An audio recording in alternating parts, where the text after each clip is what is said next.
Chair. Jami-Lee Ross. I move that the question be now put. Ron Mark.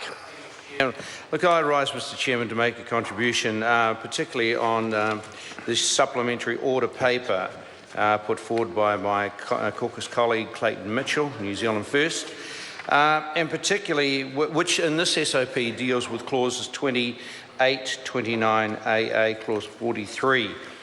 Mr Chairman, it absolutely staggers me that to hear, indeed, that the government is not going to support this SOP. Sorry, I didn't quite hear the member. Which SOP was it? 43. Sorry, number 110. Okay. Is that the right one I'm quoting off there? Yes. Yep, 110. SOP number 110. That's right, 110. Thank you.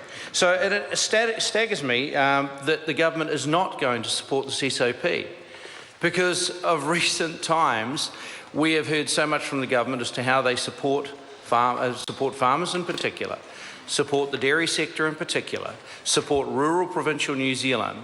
And this, for me, coming from the Wairarapa, stands out, Mr Chair, as a clause that would seek to alleviate an unintended consequence of being generated in the government's legislation.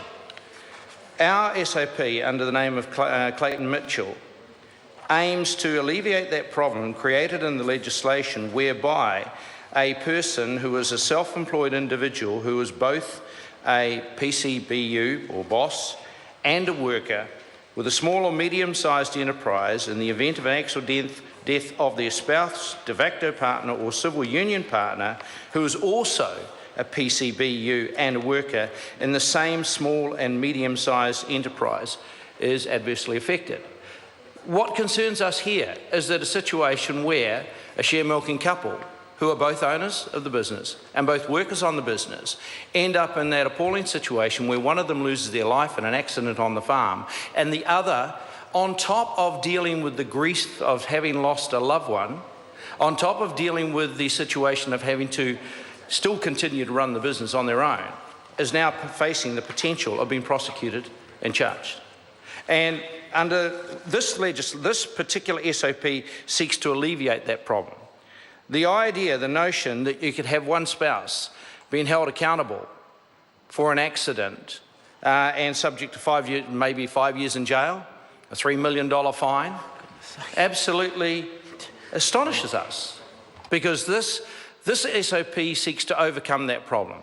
This SOP is a common sense, practical solution to alleviating that problem. I cannot believe that a government that won the government benches on rhetoric around removing red tape, supporting small businesses, being understanding of the needs of rural provincial New Zealand in particular, and this could apply equally to a panel beating shop somewhere in the middle of Auckland, a petrol station where it's a husband-wife team operating, and someone through no fault of their own has an accident and is injured or dies, worst case, and leaving their partner to suffer the consequences, the financial loss and the stress, the strain of court actions, and ending up in prison at the worst case.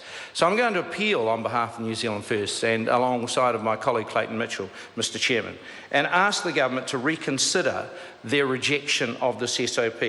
There is much more in that SOP that I could speak to.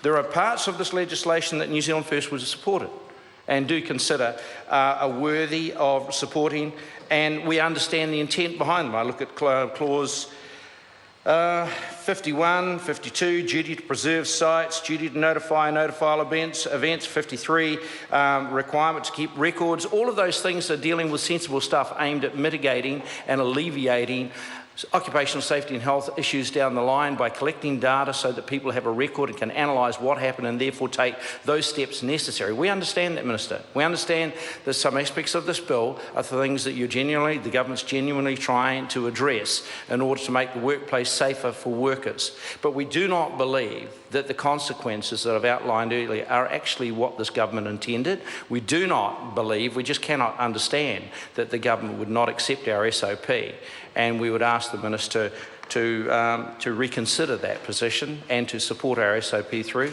in the interests of supporting those what do you call them, PCBUs?